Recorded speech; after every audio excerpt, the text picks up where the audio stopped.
questions to ask the patient. Okay, we have here the Academy of Chinese Acupuncture, the form. We need to fill up the complete data of the patient with their name, the last name, and the first name, the birth date, blood pressure, social info, height, weight, the examiner, and the time. So first, we have to fill up the main complaint, the time, the cause, and what makes it better or what makes it worse.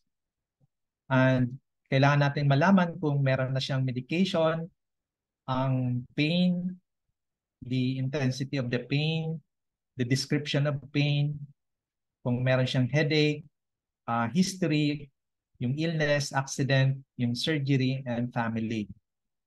Sa fire naman, if there is chills, fever, speech, mental activity, sa sleep, yung sweat, body temperature, and color.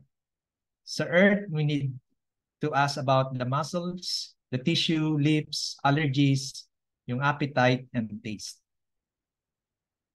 Sa metal, yung mucus niya, nose, throat, sa colds, and cough, and breath, yung stools, and skin.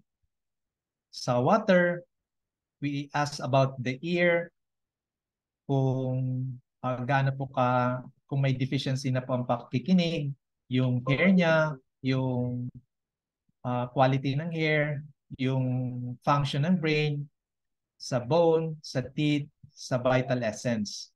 We need to ask also about the urination and description ng menstruation. Sa wood naman, we need to ask about the eyes, yung nails niya, yung muscle tone, and tendons. Sa reproduction and sexuality, we have to ask kung ano po yung sa about menstruation, sa reproduction, sa physical examination, likes and dislikes, sa weather, cold, and food. So we have here different elements sa fire, kung hot, red, bitter, kung meron siyang ganon. Sa earth, humid, yellow, and sweet. Sa metal, dry, white, spicy.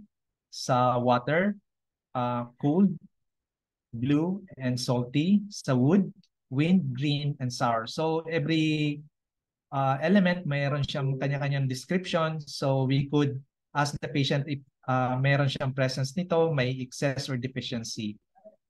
We need also to know about the tongue description, emotions, sa pulse, sa left and right. And so formulate tayo ng TCM diagnosis.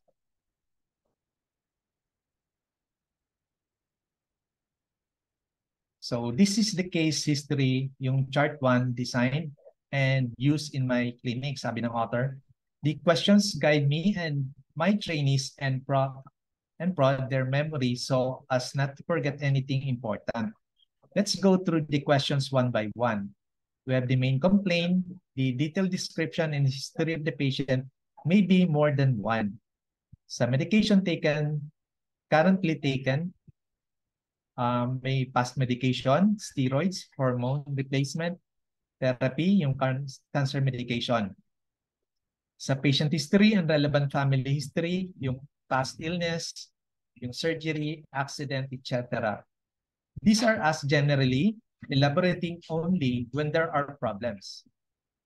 They come under the 5 elements so that we could have a preliminary idea of the imbalance states of the elements at the end of the consultation. We ask about the sleep when and how long, sleep quality, how one feels when waking. Sa hot and cold, yung freezing or hot easily, in which area of the body, yung weather preference. Pag sa sweat naman, easily or not, much or less, in which situation, and are they hot or cold when they sweat, or is it sweating at night? So, sa pain, any other recurring pain anywhere not relating to the main complaint? Do they have recurring headaches and ask about the location sa head. Sa hunger naman and appetite and thirst, how is their hunger, thirst, and appetite? And particular ng time. What is their preference, temperature for food and drinks? If there is a strong liking of any flavor or food, flavors of food. Sa urine and stool, yung frequency, quantity, consistency, and color.